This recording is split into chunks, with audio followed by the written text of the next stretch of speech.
So I've decided to buy a 2021 Defender. There is a lot going on the build, and I wanted to share some of my knowledge and what I think is the best build and bang for the buck for the 2021 Defender. So here we go. So here we are at the website. We're going to go to build. Scroll down to Defender. Build your own. Start a new build. So the first thing I would tell anyone that's doing this is I'm going to select the 110 because that's what I'm interested in. But before you even get into all these models, go to the base and then select the 4-cylinder engine. Select the base and then go to the summary. See exactly what you're getting for your build. All the standard features. Go through this whole thing, and you'll actually see traction control and everything. There's a lot already in there. LED tail lights, rear fog lights. There's a lot that's already there. I would definitely recommend. You see carpet mats if you want the carpet mats. There's a lot already in there. I suggest going in here and actually looking at every little thing that you're going to get just with the base model. Every Defender comes with automatically from the factory. So let's look at building a Defender. First thing, we're only going to be looking at the 110. I'm not interested in the two-door 90. You've got a lot to choose from. So first of all, we need to either choose from a Defender base and then move up from the S or the SE from there, or go from the Defender X Dynamic. You move from the X Dynamic SE or HSE or the Defender X, and then you can go from there. I'm not even looking at the Defender X. I'm not looking to spend that much money. I don't think it's worth it. I don't want a lot of the luxury features that has, and especially the big wheels and such. This video is really going to be talking about Defender base model, S, SE, and the Defender X Dynamic XE. So we're going to be in this area. So the first thing we're going to look at is the difference between the Defender base model and the S.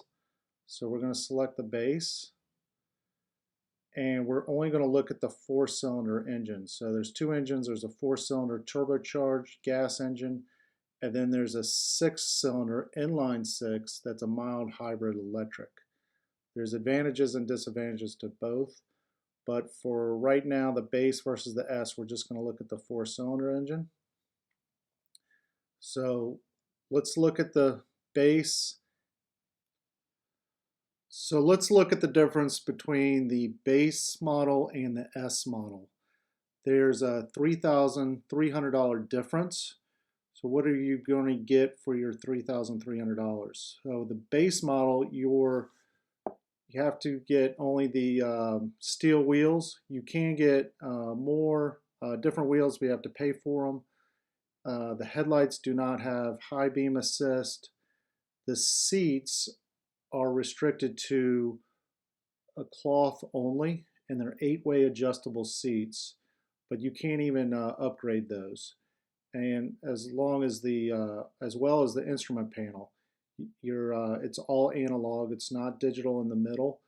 I don't even have a picture of it, but you can't even get the better instrument panel. So definitely, I think you're getting a lot more for your $3,300 to go with the S. You got more wheel options. You got high beam assist headlights. You get better seats. They're 12-way adjustable. And you get standard the leather and woven textile seats. You can upgrade to the leather, and you get the better instrument panel. So it's definitely well worth the $3,300. So next, let's look at the difference between the S and the SE. So to do that, we're going to go back to our build. When we, instead of choosing the 4-cylinder, we're going to select the inline 6 mild hybrid electric. When you select that, you're automatically going to be put into the SE. So you cannot get an S with a 6-cylinder engine. When you select the 6-cylinder, you're automatically put into the SE. So let's see what you get for your money. So as you can see, there's a $8,900 difference between the S and the SE.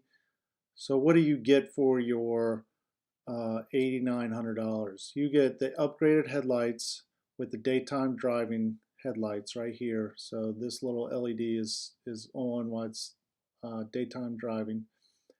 You get memory seats. You get the electric steering column adjustment.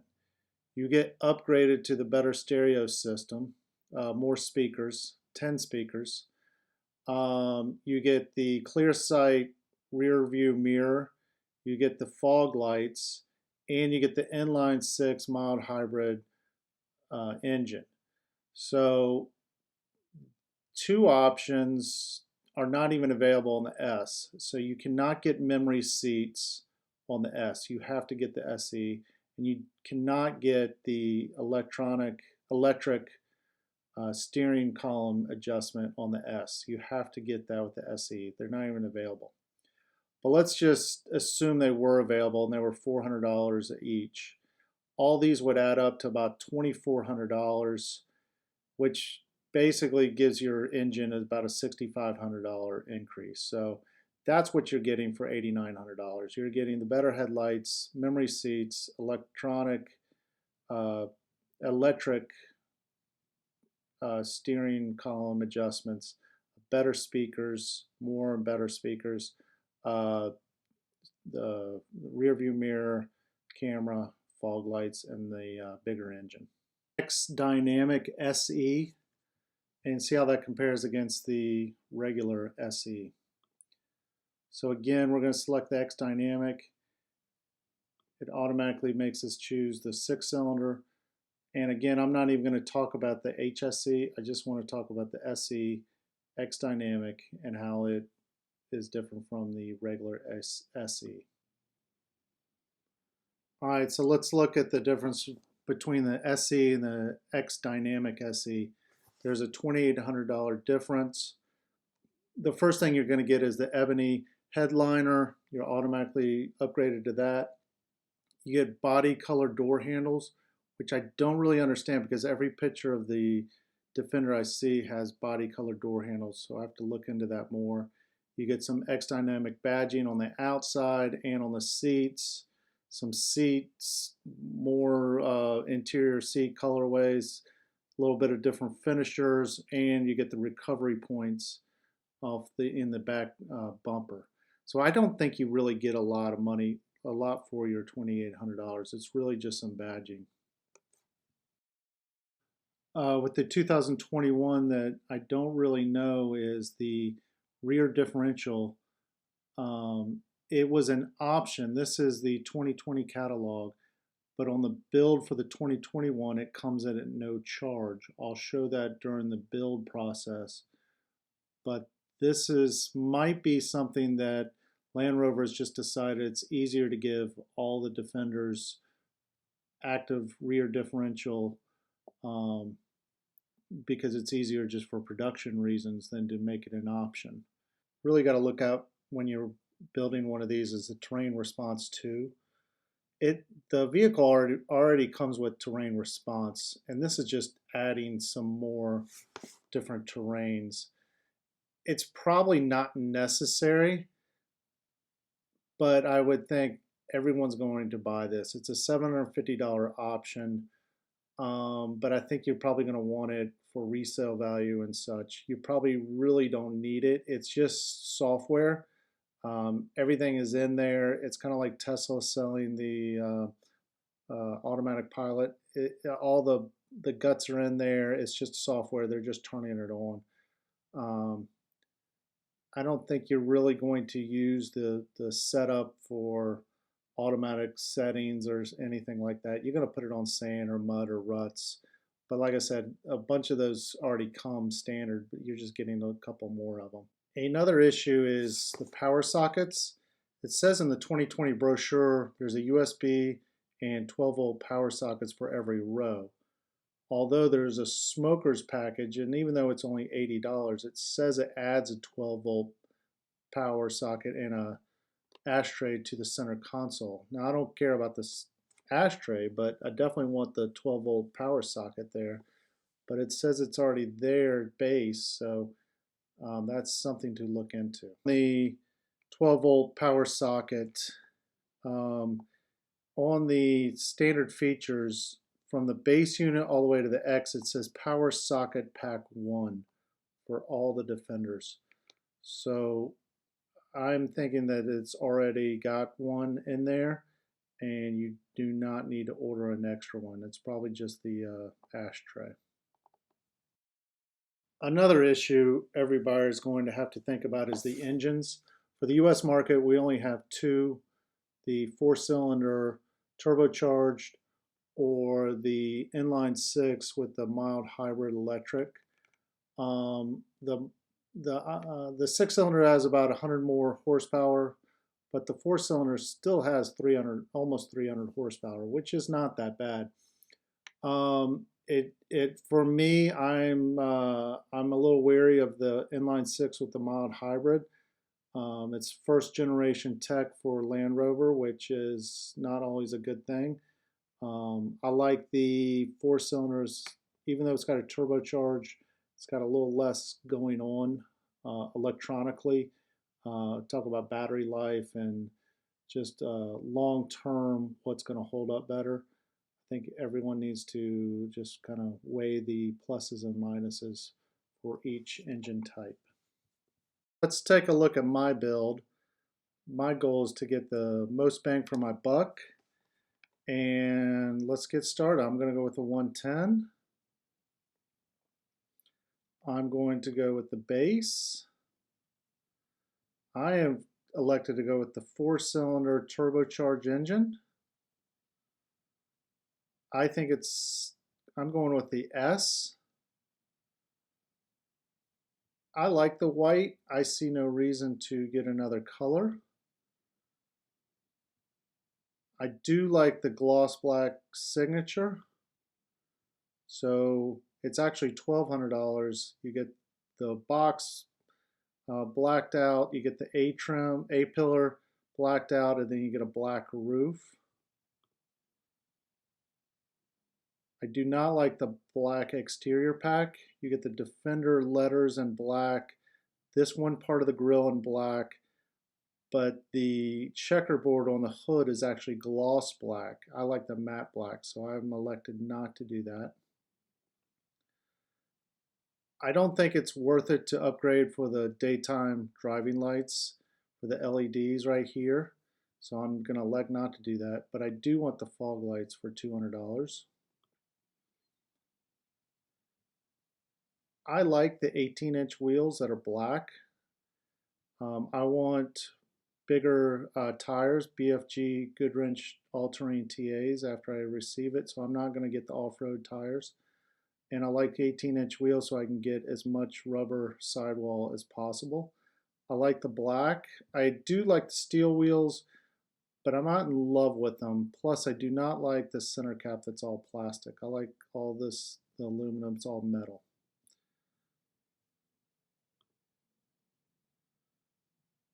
I'm gonna elect not to do a sunroof. I don't use my sunroof on the cars. Any car I've ever had, I've never used it, so I'm not gonna pay for that. I'm gonna keep the center console.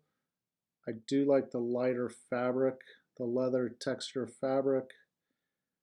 The only thing I think I'm probably going to cheap out on is I'm not going to get the heated front seats. I just don't use them in any of my cars. I'm going to keep the same headliner that's standard. I'm not going to upgrade the cross beam for a different color, this different color scheme. I think I like the stock.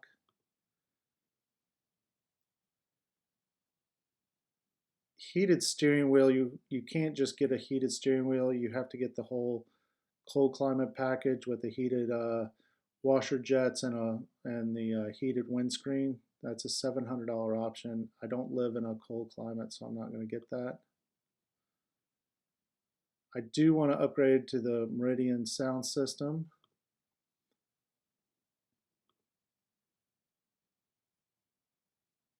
I'm not going to do the off-road pack. Even though I like the domestic plug socket, I don't want the off-road tires. And we'll talk about this electronic differential in a second. I'm going to elect to get the advanced off-road capability pack, even though I don't even really think you need it. But I think because you're going off-road, you're probably going to want to just have it. I don't want to get the towing package. I don't need the comfort, convenience, the cold climate package, the family package. I do want the rubber mats for the floorboards and the cargo space. Now this is what I'm wondering. This was not an this you had to pay for this in the 2020. 2021 it's coming in free.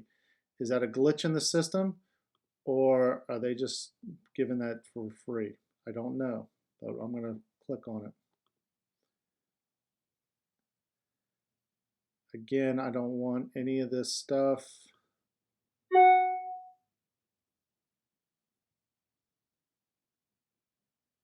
No adaptive cruise control. I do want the clear sight interior mirror. No heads up display. No tow hook. I'm going to elect not to get any of the packs. I do like the front undershield. I do really like the wheel arches. I don't like the A-frame protector just because it's plastic. It's not that kind of foam Nerf that the LR3 and LR4s had. I don't like the raised air intake. I don't want the checkered body arch panels. I do think the classic mud flaps are the way to go. And I think the bright side tubes, I have a feeling they're just not heavy duty enough. I'm going to hold off on the black hood decal and I'll explain that later. I don't need any of these options.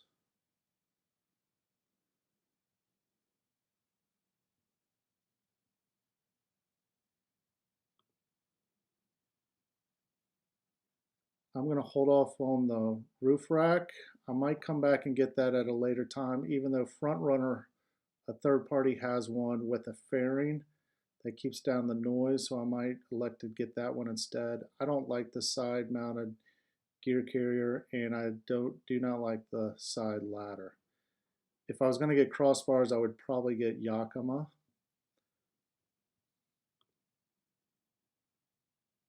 And I don't need any valve stems. So this is what my biggest bang for your buck, I believe, is for the Defender, just over $60,000. So I think I would be happy with this build. Build is not complete.